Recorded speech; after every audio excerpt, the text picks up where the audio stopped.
Today's topic is phylum Platyhelminths. So we are going to study today about the flatworms.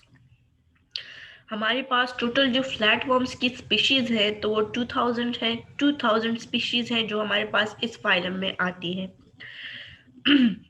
First ये हमारे पास पहला ऐसा phylum है कि जिसमें आपके पास ऑर्गन लेवल की ऑर्गेनाइजेशन होगी। इसका क्या मतलब हुआ?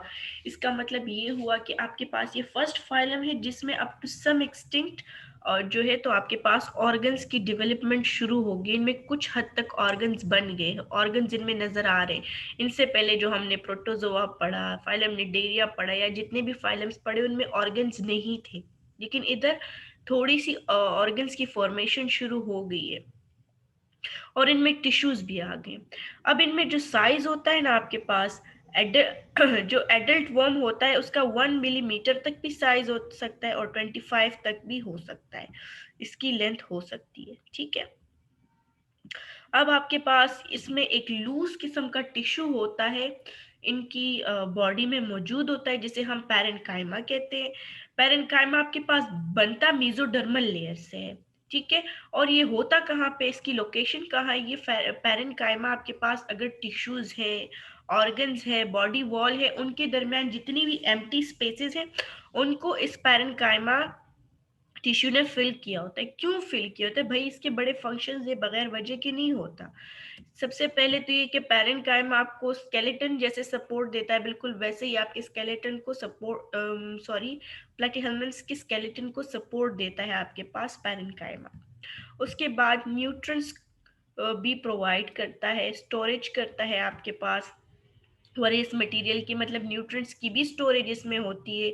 उसके अलावा अगर मूवमेंट कर रहा है कोई प्लेटीहेल्मिन्थ, कोई वर्म, फ्लैट वर्म, तो वो भी इसी पैरेन्काइमा की वजह से होती है। इसमें रीजनरेटिव सेल्स होते हैं। रीजनरेशन क्या है कि जब जो सेल्स की जिनमें दोबारा से बनने की एबिलिटी हो, जैसे स्टारफिश का हैंड कट जाता है, लेजर्ड की टेल वो दोबारा से ग्रोथ कर लेती है ना, तो वो रीजनरेशन का फिनोमेना है। तो कहते हैं कि इनमें आपके पास रीजनरेटिव सेल्स होते हैं। ट्रांसपोर्ट जो होती है वो मटेरियल की, वो भी यही पैरेन्काइमा ही उसमें रोल प्ले करता है। ये मॉर्फोजेनेसिस के में भी आपके पास एज अ टिश्यू एक्ट करता है पैरेन्काइमा। मॉर्फोजेनेसिस क्या है आपके पास? जब आपके पास डिफरेंट डिफरेंट स्ट्रक्चर्स बनते, ठीक है, ऑक्सीजन को भी पैरेन्काइमा स्टोर करता है। इसके बाद है आपके पास कैरेक्टरिस्टिक्स के प्लेटीहेल्मिन्थ्स या जो फ्लैट फॉर्म्स है उनके क्या क्या कैरेक्टरिस्टिक है। सबसे पहले तो ये कि ये डोर्सो वेंट्रली फ्लैटेंड होगा। डोर्सो वेंट्रली फ्लैटेंड का मतलब कि बिल्कुल जैसे कागज ऊपर और नीचे से चिपटा होता है, बिल्कुल फ्लैट होता है, उसी तरह ये भी बिल्कुल लाइक अ पेपर, ऊपर डोर्सल ऊपर का तरफ, वेंट्रल नीचे का तरफ, बिल्कुल ऊपर नीचे से कागज की तरह प्लेन होगा। इसकी ट्रिप्लोब्लास्टिक ऑर्गेनाइजेशन है, मतलब कि 3 लेयर्स जो है एक्टोडर्म, एंडोडर्म, मीजोडर्म, उनसे मिलके ये बना है। इसके बाद ये एसोलोमेट्स है, मतलब इनमें सीलोम मौजूद ही नहीं है, इनमें कोई बॉडी कैविटी मौजूद नहीं है, क्योंकि हमने ऊपर कह दी ना कि जितने भी स्पेसेस हैं उनको तो आपके पास पैरेन्काइमा ने फिल किया है, तो बॉडी कैविटी कहाँ से आएगी? उसके बाद ये बायलैटरली सिमेट्रिकल है। बायलैटरल सिमेट्री का मतलब कि इनकी बॉडी 2 इक्वल पार्ट्स में डिवाइड हो सकती है जब हम उसे एक जगह से कट लगाएंगे। ठीक है, इसके बाद इनमें हमारे पास जितने भी वर्म्स आते हैं, फ्लैट वर्म्स, वो सारे के सारे अनसेगमेंटेड है। उनकी बॉडी में कोई सेगमेंट्स, कोई टुकड़े नहीं है। ठीक है, लेकिन सिर्फ सिस्टोडिया जो क्लास है हमारे पास वो स्ट्रोबिलेटेड है। स्ट्रोबिलेटेड का मतलब कि उसमें सेगमेंट्स मौजूद है। ठीक है, इनकम्प्लीट गट सिस्टम इसमें प्रेजेंट है, मतलब हमने कहा ना कि सबसे पहला फाइलम है और इसमें थोड़े से जो है ऑर्गन्स बनना शुरू हो गए। तो इसमें जो डाइजेस्टिव सिस्टम है, गट का मतलब है डाइजेस्टिव सिस्टम, वो है इसमें, लेकिन इनकम्प्लीट है। कंप्लीट नहीं, कंप्लीट डाइजेस्टिव सिस्टम मतलब कि जिसमें माउथ होता है, डाइजेस्टिव ट्रैक होती है, स्टमक है, इंटेस्टाइन है, वगैरह वगैरह, एनस है। तो उस तरह का कंप्लीट डाइजेस्टिव सिस्टम इनमें नहीं है, इनमें इनकम्प्लीट डाइजेस्टिव सिस्टम है।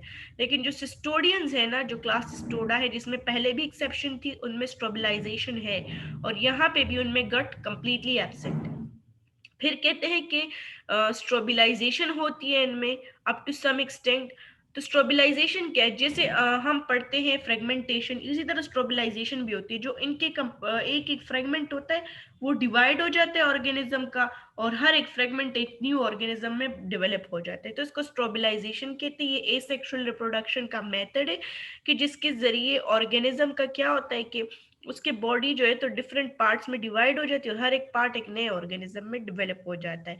इसमें सिफिलाइजेशन है अप टू सम एक्सटेंट, मतलब थोड़ी सी सिफिलाइजेशन है। सिफिलाइजेशन क्या है? मतलब हेड फॉर्मेशन है। इससे पहले जितने फाइलर्स हमने पढ़े उनमें हेड नहीं था, इनमें कह रहे हैं कि हेड फॉर्मेशन थोड़ी सी हो रही है। सिफिलाइजेशन का मतलब कि जो आईज हैं, बाकी सेंसरी ऑर्गन्स है, माउथ वगैरह, वो बिल्कुल फ्रंट साइड पे आ गए, तो हेड की फॉर्मेशन हो रही है।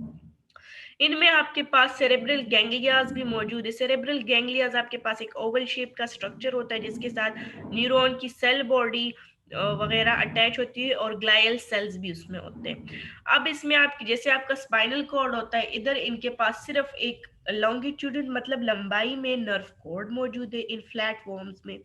इनमें आपके पास प्रोटोनेफ्रेडिया होता है। जैसे आपके पास जो वर्टिब्रेट्स हैं या आप खुद हैं, आप में किडनीज मौजूद है ना, तो इस तरह जो इनवर्टिब्रेट होते हैं इनमें एक किडनी की तरह का स्ट्रक्चर होता है। स्ट्रक्चर तो किडनी जैसा नहीं है, डिफरेंट है, सिंपल स्ट्रक्चर है, बट फंक्शंस किडनी के ही परफॉर्म करे, उसे हम प्रोटोनिफ्रीडिया कहते हैं।